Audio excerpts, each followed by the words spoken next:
He's got some sponsors on here. It says O'Connor Standard Service out of Osage. Some of these throwback sponsors.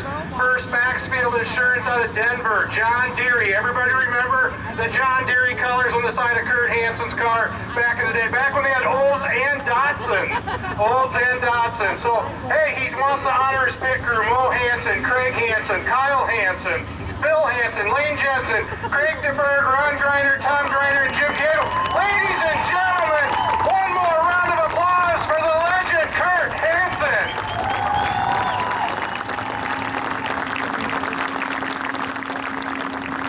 Curt, what a heck of a race. It's hard to say. He's got to put his hearing aids in.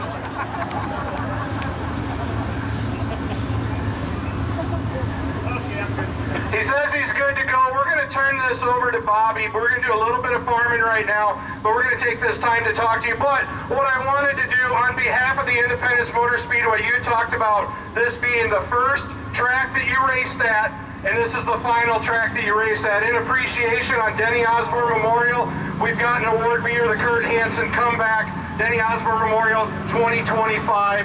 You are a legend. We thank you for sharing your time with us. Thank you again.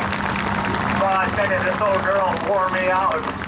The modifieds are hard to beat. They're about 600-700 pounds lighter, and this 3,200-pound beast was it was an armful. I had a lot of fun. Yeah, this is the first place that I raced the late model in 1966. I actually started racing in '64, but this is my first late model race, and this will be my last. So you put a lot of time and effort into this car, and I know you overcame some health issues. We may or may not want to talk about that, but you're definitely an inspiration. You used this as motivation. How hard of a project was this to undertake? Well, this was a year and a half, and without my nephew and Bobby and my brother and a couple other guys helped me a lot. And of course, chemotherapy this winter didn't help me any, but I'm still here. Still here, and we're glad that you're here. Ladies and gentlemen, Curt Hansen, and I tell you what, he mentioned, Bobby's out of breath, but you mentioned your son Bobby. I tell you what, we got Jim Roper. He's a legend here. You know what? I'm going to turn the mic over to Bobby. Let's have a little Bobby, father-son talk. All right, thank you, Dana. So what happened out there in turn 1 and 2? This is what he says to me. Hey, what happened in that corner with you? What happened there? I'm like, okay, what lap? Where was I at? Who was I by? No dents on the car? Well, it's a wonder because I was running out of talent and I was running out of steam because I was just completely wore out. You're not ready for a 100 lap here? I can't do 15. Maybe we can get Ed Sanger and Cropper to bring those cars out here, and you guys can have a three guys race out here. How about that? What does everybody think about that? All right. We'll have to work on Cropper, and let's see if we can get Ed in the car. Yeah, well, we had some good battles here, and I remember them all. Yep. A lot of great memories here. And I know you said when you first started racing here, this track had no banking. You said it was basically flat. And describe to the fans what this track was like the first few years here. Well, I described it as two straightaways, but it felt like we only had one straightaway. You go down and complete and make a 180 and come back on the same straightaway. It was very sharp corners with no bank. It was a lot of fun. So do you enjoy this track with a little banking there? No, it wore me out. Right.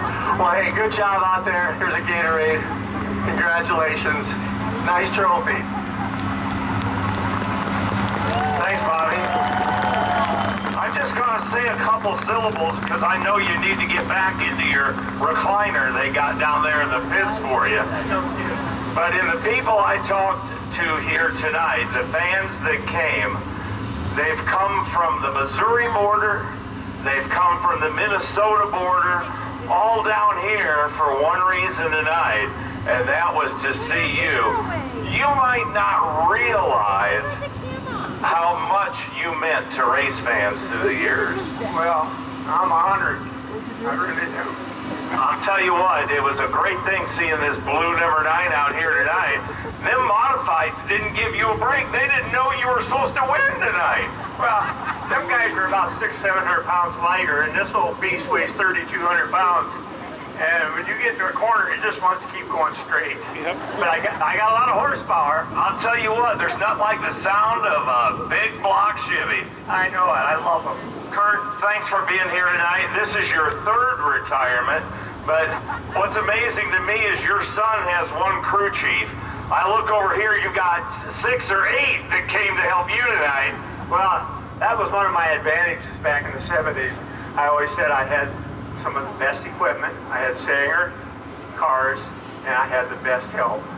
And that's about 2/3 of it right there. Kurt, you've been the best to a lot of us. Thank you for being here tonight. Let him hear it one more time, everybody. The legend, Curt Hansen.